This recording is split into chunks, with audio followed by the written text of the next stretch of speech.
Well, it's wonderful to be here with you today, Julia. I've been so looking forward to this conversation. I've long admired your work, like a sort of positive lurker for many years. So it's wonderful to be here with you. You're, of course, a brilliant and best-selling author, speaker, consultant, and a Bloomberg columnist of late, writing the Working Assumptions column. Your latest and sixth book is the Nowhere Office, which I have here, the hardback copy, and obviously you have them behind you. And obviously it's out on paperback too. This is Reinventing Work and the Workplace of the Future. This is a brilliant book. It's sharp, succinct, it's incisive, beautifully written, lots of cracking examples, and it's like a manifesto, I'd say. And I think it's short, which I think is good for two reasons. One, it's high quality per word, if I may say so. And I also think it's going to be read and used, which is, I think, the purpose of it, as opposed to just an interview. So congratulations for the book. You're also the co-host and co-presenter of a podcast of the same name, the Nowhere Office, with Stefan Stern, which is brilliant too. So, of course, we're going to be talking about what it takes to create a brilliant workplace environment, conducive to great performance, inclusive, what that means in the future. And I will use, or although I try to avoid it, we are going to talk about the future of work. So welcome to the show, Julia. Welcome. Oh, thank you so much for having me, David. Really nice to be with you. Pleasure. So I'm going to start with an easy warm-up. I mean, you talk about the Nowhere Office. That is your brand. That is your book and podcast. Just in a nutshell, just describe for listeners and viewers, what is the Nowhere Office? Okay, well, the Nowhere Office isn't an argument for no office, all right? The Nowhere Office is an observation that we're in a moment that is nowhere near where it was before in work, and in particular white-collar work, although we might come on to the fact that actually the whole world of work is rocking on its foundations, it seems to me. The Nowhere Office basically says that the moment when those of us working in the knowledge work businesses, which, is at least a sixth of the world's working populations, David, but arguably the whole of the world's work now relies in some way on a back office and an office. So the Nowhere Office is in fact everybody's business, but the Nowhere Office is around saying, we just don't need to work all the time in offices in the way that we did. And that's a shock and a horror for managers and property developers and goodness knows who, but let's just get real. And the book, which has led to the podcast and now what is in fact a project, a research and a consulting project called the Nowhere Office, framed this moment against three preceding moments going back to the Second World War. And just before I shut up, I'll say this, that it's important to know the history of work and to not think, oh, this just happened out of the blue with the pandemic. Yes. The pandemic sort of triggered a lot of things and crystallized or made a tipping point, to quote Malcolm Gladwell. But when I looked back to the last global event that we really all unified around, if you take out things like a World Cup, the global pandemic of COVID-19, actually was and remains like a war. And so when I looked back to the Second World War and I looked at the history of work from the if you like, the skyscraper onwards, the skyscrapers were a little bit before the Second World War, but till the pandemic, you can see the traces of what we're experiencing now. So the Nowhere Office could also be called the no going back moment, but you get the gist. That's what it is. It's a moment in the story and the history of work. And it's not, despite the temptation to think so, an argument that says, let's all go fully remote. Absolutely not. It's great you call out some of the myths and some of the generalizations and like that. I mean, that picture of working smarter, potentially working less, working wherever it sort of suits you and your team, it sounds eminently sensible. And I've worked with a lot of executives who say, absolutely, I agree with all that. And then when you talk to them in a quiet moment or you see some of their actions, you think, actually, they're not quite as comfortable making that transition, especially in large traditional organizations. What are some of the big obstacles that get in the way of people turning thoughts into actually actions on the ground? Well, or virtually, I should say. Yeah, I mean, you're a sort of, if I may say, a sort of fellow strategy nerd like me. And so you like, I think, as I do, noodling through what's really going on, what does success look like, what makes work work. That's what I'm interested in. So, I don't have skin in the game. I'm not a property developer. Yes. I'm not advocating for anything. I'm more of a sort of cultural observer, but I've got a long record in working with executives and individuals and trying to put strategy into practice. And what matters is that this moment, I think, is an amazing opportunity for reset to make work work better, because all of the markers were, up until the pandemic, that work wasn't really working well. Stress, mental health, the emergence of well-being, absenteeism, all of the things that in fact have continued post-pandemic, that some people have tried to pin the tail on the donkey and say, you see, remote work and, hybrid isn't working and it's causing even more stress. But actually what the heart of bad work and dysfunction is really management, leadership, all that stuff. And so I think the Nowhere Office, which has exposed, if you like, the beams and the build of the way work works, is really very healthy, even if it's quite painful in the short term, because it forces everybody who's working to go, well, what makes this work? This project, this team, this group in this city. How are we using the technology? What does it feel like to come together meaningfully, less of the time, but to be self-managing the rest of, is it working? Is it not working? It's much more open and healthy, but it's really quite a new model. And it requires large dollops of trust, especially if you're moving if you're used to seeing people literally around the corner or right next to you. Is it a case of, if you haven't done that, diving in, experimenting, all those sorts of things? Or are there lessons from organizations that have actually started progressing into that picture you just painted, where trust is quite a big ingredient, right? Yeah, I mean, there's so many ways I want to sort of take that answer, because it's a topic that fascinates me. Before I answer that question about trust and what works, though, can I just make the caveat that, because if I don't make it, your listeners will, quite rightly, which is, of course, the workplace, even the white collar work, the office work, is full of what I call hybrid haves and hybrid have nots. And in fact, one of the biggest new challenges that's emerging post pandemic is that you get people in the same organization, maybe even in what was the same office, who have to be in, and others who don't have to be in. So there's a whole new complex layer of living with the reality that nobody who can wants to work full time from an office ever again. Roughly speaking, that is a completely accurate statement. There's no data set I've seen in more than 3 years of looking at this now that shows that the vast majority of workers, that contradicts that reality. So you've got a context, you've got a bit of a perfect storm of problems. You've got the vast majority of people wanting the option to exercise freedom and flexibility and all the data that comes through with commuting and blah, blah. You've got a lot of evidence that it's a struggle for leaders and managers for all sorts of reasons, not least because boards, let's be clear, are not as diverse demographically. They're still run by a certain age set.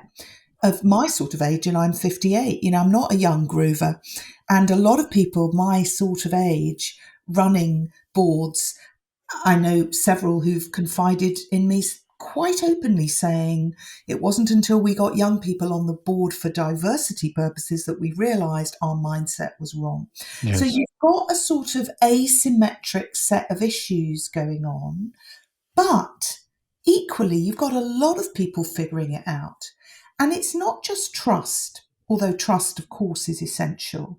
And certainly what's a real turn-off are organisations that are really trying to cheat and monitor your clicks and, all those ghastly stories we've heard about, literally people sort of contorting so that they can pretend they've gone on a loo break because in fact they want to stir the pasta or God knows what. There's a lot of crass stuff that is pretending to be trusting but isn't. But actually what I think, and sorry, I'm probably going to be one of your guests that does these terribly long answers. Do cut me off for the next one if you want it to be shorter. I will, don't worry. But what I think is this. There is no hard and fast fixed rule or model anymore. And this is what's scaring the pants off people. I can't say to you, this is how to get your Nowhere office to work well, because a Nowhere office in Seattle or Scunthorpe or Singapore, Yes, yeah. a Nowhere office in a manufacturing business, a Nowhere office which is onboarded, it's all different. And that's the beauty of it, isn't it? I mean, that's the beauty of it in some ways, because every organisation has its own unique culture, as glib as that sounds, has its history, norms, expectations, but makes it much harder because it's like, well, there's no blueprint I can just lift off a shelf and take off a shelf and apply. Having said that, you're very well networked. You do lots of work with different organisations. Are there any specific organisations where you think, on a more positive front, you think, yeah, they're cracking it, they're doing well? Yeah, I mean, look, even though I think leadership with a capital L has failed this moment, okay? It's a $400 billion annual industry in leadership development. And frankly, given the complete pickle everybody's got themselves in over hybrid, you think, where did that spend go? So even though I'm pretty ruthlessly critical of the models of leadership, nevertheless, of course, the answer lies initially, at least, with great leaders. And those leaders need to listen. And the leaders that listen and ask and iterate are getting some results. So just by way of example, somebody interviewed on our podcast recently, Frauke von Pollier, Chief HRO of a German manufacturing company called Fiesmann. She's the HRO of Europe. She won the award in 2022. She is being very, very clear that, first of all, nothing is solid for longer than about a year, and that lots of trialed for about 3 months. So again, that's bold and that's brave. The second is that she's very clear that you are part of a team, that to regard hybrid as entirely about individual rights, that you want to pick up your kids from school on such and such a day, or you need to XYZ, is only going to go so far if it's in the context of what does the team need. Yes. So that I think that's a good case study.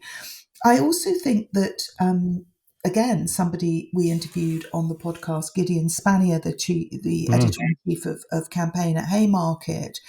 When you listen, if anyone's got the time to listen to that interview, you're really listening to a leader who you can imagine cocking their head, listening to their team.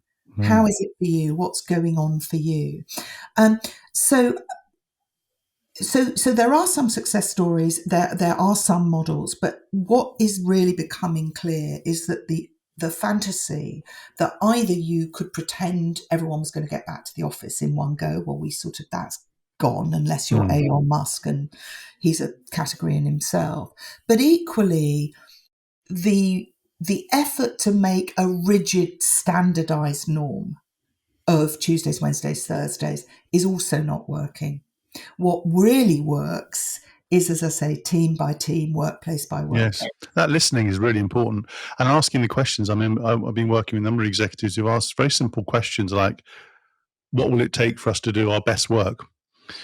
And then drilling down from that and listening. So this is not about flexibility and reducing standards. It's actually, we want to take the organisation and ourselves and our careers to whatever we can do. And what will it take to achieve that performance? And they go hand in hand. And at the same time, there will be norms and principles and working arrangements that are not just, everyone will not always get their way, which is sometimes you feel as though this is perfect for everyone. You actually have to come to some form of contract between each other to deliver that. And I guess that's one of the things that and the expectations for offices have gone up, because if you are going to make the effort, the physical effort to go into an office, it has to be better. And you talk about offices being places where you can obviously connect, you can play, experiment, have that sort of spontaneity. But you also then have to coordinate better to avoid that situation. It's my office day, haven't really coordinated and turn up and you look around and it's empty. So coordination becomes more important, right, in terms of these in this more hybrid world. Absolutely. I couldn't agree more. Some really interesting new trends are emerging. I was talking to a chap in New York last week who's founded a really interesting company called Scoop. They actually are becoming famous for something called the Flex Index that they're publishing to showcase the companies around the world that and what their policies are. I mean, arguably a little bit like Glassdoor, but what they're really selling is a technology tool that bolts on to things like Google Calendar, all of the platforms to enable people to manage the scheduling. So if you're going to go in on a Tuesday or a Wednesday or a Thursday or a Monday or a Friday, who else is in and how do you communicate and connect? So the whole software is changing. Forget email. Forget just the Slack channel. The Slack channel now needs the Scoop bolt on. So that interests me. And maybe it brings us on to the other thing I do feel tremendously strongly we have to acknowledge. The technology and the human are working much more closely together. And I don't just mean Chat GPT, which is a big thing. I don't just mean AI across the piece and robotics. I mean the fact that all of us, we're recording this using a piece of technology that nobody needed or used as meaningfully before the pandemic. We're all integrating what we do much more with the tech. Yes. And it of course is a bit of a statement of the obvious, and we do it with our banking apps and we do it with our Find My Phone, but therefore it means that those discussions you were discussing, those discussions are all about as well, what technology do we use and what is the broadband? So the reality is there will be hybrid have-nots amongst people who live in a remote part that hasn't yet got the right infrastructure, and they will suffer. But the trend, of course, I've just written my new Bloomberg column about this actually, is the sort of shift from the city to the suburb, that the city centre as being the place, or a big town centre as being the place you absolutely will come into forevermore, 2 days a week, 3 days a week. That may also be changing too. Yeah, I mean, you can see some of that, not just London, but other cities where some of the, if you like, ancillary services, shops and so on that struggle, and are struggling. Many of the family businesses have been there for generations, and really struggle on the Mondays and Wednesdays, which are Mondays and Fridays and so forth. Can I just draw that out a bit more? Because on the one hand, there's a lot of offices and real estate, a lot of real estate that's half empty for a good chunk of the week, a working week and full week. And at the same time, there's the expectation that it has to look and feel better and fresher and so on, especially if they have the money and inclination to do something nice at home or in a local co-working space. So the expectation's gone up. They're not they're not using it as effectively. The question I have is, how sustainable is this spare capacity that we have in the system? Well, I spoke to a very senior Indian corporate developer at the World Economic Forum in Davos, and he said to me, tearing down the buildings and rebuilding completely just isn't an option. So what you've got is, if you like, legacy infrastructure. It's fine to think about how you're going to design from scratch. So Riyadh, which is a sort of, getting up there in terms of a sort of new economy, they built their central business district 100,000 square feet of deliberately mixed use build. Vilnius in Lithuania has just hired Zaha Hadid architects. Obviously, Zaha Hadid herself died, but they've just hired Zaha Hadid architects to redesign something like, from memory, I might be wrong, about 25,000 square feet for what's called mixed use, i.e. public space, shared parks or building, aspects of buildings, some residential and office space. The elephant in the room is those buildings that you can't just, bung in some windows, you can't rezone them, you can't do Yes. much with them. And so there will be some casualties there, and new uses will spring up, but they are a headache for those who can't just say, right, the 33,000 square feet we've got, we're refurbing it. So yes, there are winners and losers in the corporate real estate, although the history of real estate, it must be said, David, shows it does tend to win out in the end. I don't Yes, know I agree with quite that. how many tears I'm It's shedding. good for the companies as well as the core. They tend to do well in the long term, but it's also the companies as either the tenants or the leaseholders and so on. I mean, they've got empty spaces for large amounts of time, and they'll say, "Well, that's fine because we need the flexibility, either for ourselves or our customers or our partner organisations." Yeah. But the reality is they're carrying a cost that, frankly, if a CFO put his or her hat on, it'll be, surely we don't need this cost. And I've been through different variations of that well before the pandemic, where there was no, we don't need it, times are tough, let's squash a few people in and so forth. Do you see that being a growing pressure, or is that just the reality now where companies are going to have to pay for flexibility, even though there's excess capacity? Well, I think in some respects, everyone's paying for flexibility, all right, because we've got an enormous revolution happening. So the great resignation and quiet quitting and, the dropping out of over 500,000 people in the UK alone from the workforce.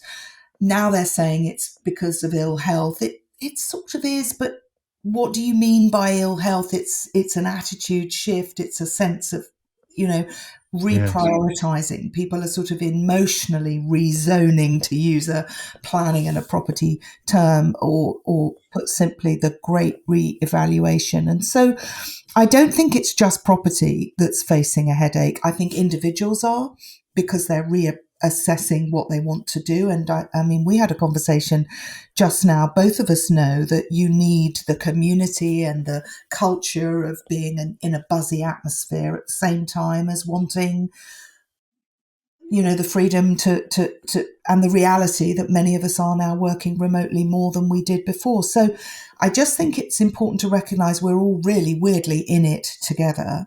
But in the short term, yeah, properties are much less space has been taken, and people have been a bit secretive about that. But CFOs have been telling me very candidly how much of their offices they've been dropping, and it's been by up to a third of the footprint, as you call it. Yes.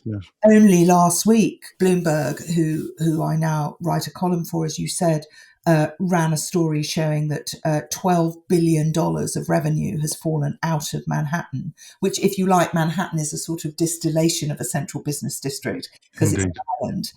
And of course, that's shocking. But the reality is it's redistributing, it's wiggling, it's moving into other areas. So that's why I lucked out. It is a sort of rather grim way to say, because the pandemic and so many things have been horrific, but I lucked out that this is the most interesting moment in the history of work, I think, in 100 years. And how, to mix metaphors and various things, how positive is your barometer at the moment?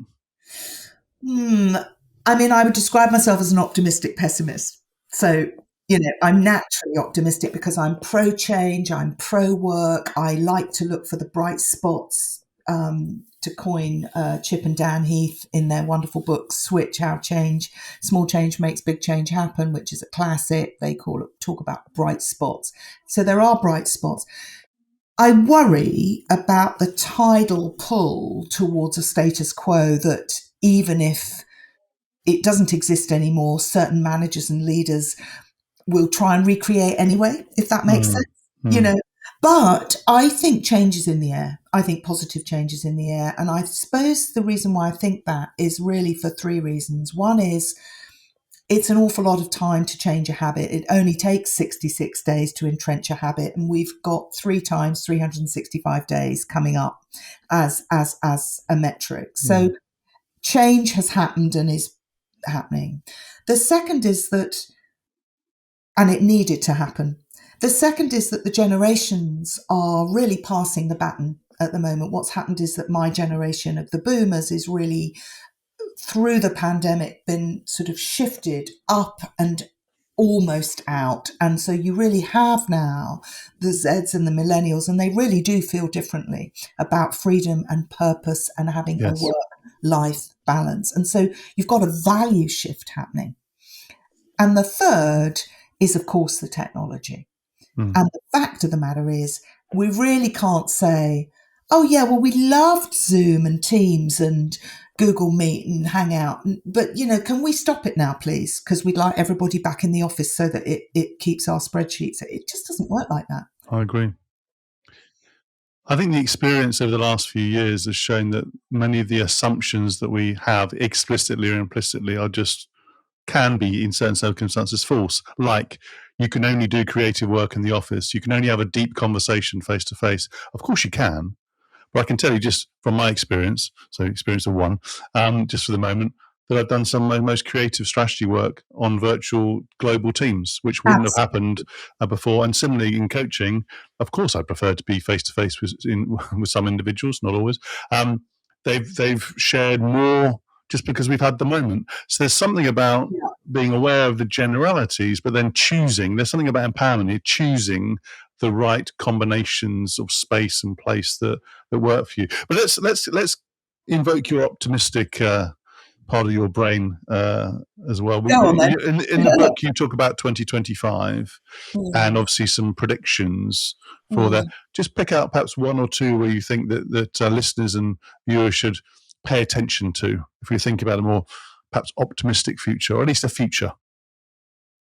Well, I think that 2025 will hopefully see a very different C-suite, a leadership team, a board level that really has got the people who look after people and talent much more around the table. So I come from, as you know, historically, I worked for a long time in communications. I worked in communications, PR, in the heyday when that was the seat at the table that everybody wanted, and that dominated perception, spin, message, reputation. Well, social media has driven a coach and horses through that. Good luck with controlling message and reputation in the same way. Everybody now knows it's people that matter. It's what people really feel about their lives and how those lives can be brought to bear to do great work. And so the big shift, I think, is going to be that the worker that used to be a little bit at the bottom of the pile in a hierarchy, even in white collar work where, you were supposed to be so skilled and jet off to conferences. I mean, I think there's going to be a lot more equality, is what I think. That's my quiet optimism. It's not that I don't think we need people making decisions and saying, sorry, that's the way it is. But there's no point doing that if you don't carry people with you. And carrying people with you requires an ongoing series of conversations. So that, I think, is one of the shifts. The second is that I do think that the role of the office itself, the building, the place, however many square feet it is, and however many, cushions and hydroponic plants it has and buffets and all that malarkey. I think the office is really going to end up being for three things. One is to gather by the water cooler, to be social, to crudely waste time because it's in those moments, the osmosis of a mood or a gossip or actual live wire information, intelligence. So whether that means that people, beef up their kitchens and have almost like a private members club or an old university, trestle tables, and you come and you break bread and you're there with the chairman and you're there with the people on reception and indeed the cleaners. Why not? I mean, so the socializing of the office, I think, is going to be really important. I think that the learning that happens in the office intergenerationally is going to matter, because just very briefly, as you know, in the book, I talk about effectively new emerging identities are based Yes. around life stage. So sort of almost, can we just sort of stop going on about the pronoun bit that everybody gets? And it's more, am I a learner? Am I new into the game? Do I need more hand holding? Do I need to be more immersively in the office? Or am I a leaver? I'm a little bit older, or I've got different relationship. I'm more freelance, or I've got caring responsibilities. How do you bring learners and leavers together is Yes. partly through learning. Absolutely. But the third thing for an office, and I think it's really important that we just put this out there, is for disagreement, for conflict resolution. You know, one thing I'd like to lose is the 360-degree appraisal, which in the end was quite top down. It was quite, we've had other people snitch on you and tell us what they think about you. Now let us tell us what we think about you. Where's the employee in that? Yeah. Where's the employee saying, well, I would quite like to criticise the way this team is running at the moment because I just don't think our targets are meaningful or achievable, or they would be if only we weren't Yes. stuck with that old system. Do you know what I mean? Let's get really interesting about how we apply what we do, when we do it, where we do it. Because if you don't feel you're doing it for a reason in a good way, you're not going to do good work. I love that. Very clear, very candid, very precise. On every podcast, I ask a few questions about the individual in front of me, not just the author, but the person. So, starting with your own work, given what you've learned over the last few years researching this book, obviously talking about it and so forth, what one thing have you changed about how you work now, Julia? Well, I've learned that when I go into an office, and the office I'm affiliated with at the moment most is Bloomsburg, I go in precisely for the social breaking bread, intelligence gathering, or Yes. learning. I go in quite purposefully. And I do more of what I did in a previous book, the book before this, called The Simplicity Principle. And people often now ally the two together because one is more of a sort of management system. I value my time even more than I did before. So how I shape my time, coming back to your point about scheduling. But I'd also say that I just accept that we're in a new era. Nowhere is an anagram. Eagle-eyed listeners will have spotted it's an anagram of here and now. Yes. So it's very much what's going on now. And that's the way we've all got to be too. It's quite spontaneous. Yeah, I love that. And what impact are you looking to have on the world around you? Thank you for asking that question.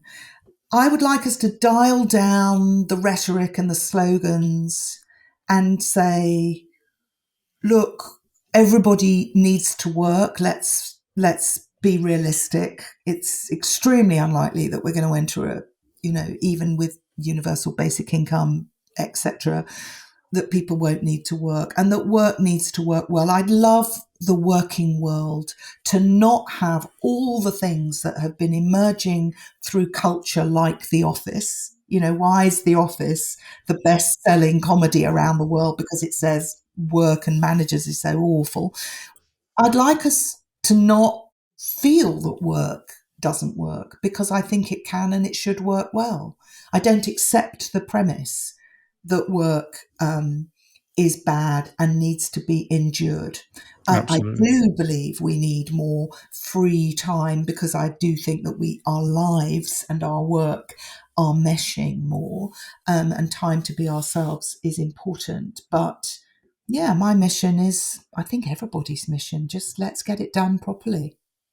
Yeah, I'm here for doing things properly. And when you're having your best day, your absolutely best, most brilliant day, what are the habits and practices you use to do that work? Well, I really manage, I've, been writing about the impact of digital on our lives and what I call social health, which is in the same way that we all pretty much count the carbs and the calories and know the difference and look after our physical and our mental health. If you look at the definition of health that the World Health Organization has, and let me quote it for you if you don't know it, that health is the presence of physical, social, and mental well-being, not merely the absence of injury and disease. We kind of have strategies in the workplace and in our lives around the physical and around the mental.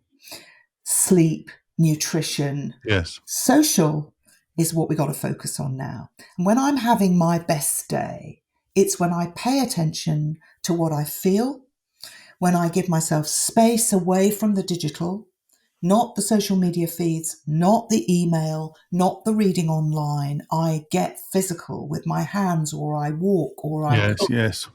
Okay, I'm allowed to listen to podcasts, and so when I'm having my best day, it's like everybody, when I feel I've got the tools to work and live properly and well under the circumstances. Okay.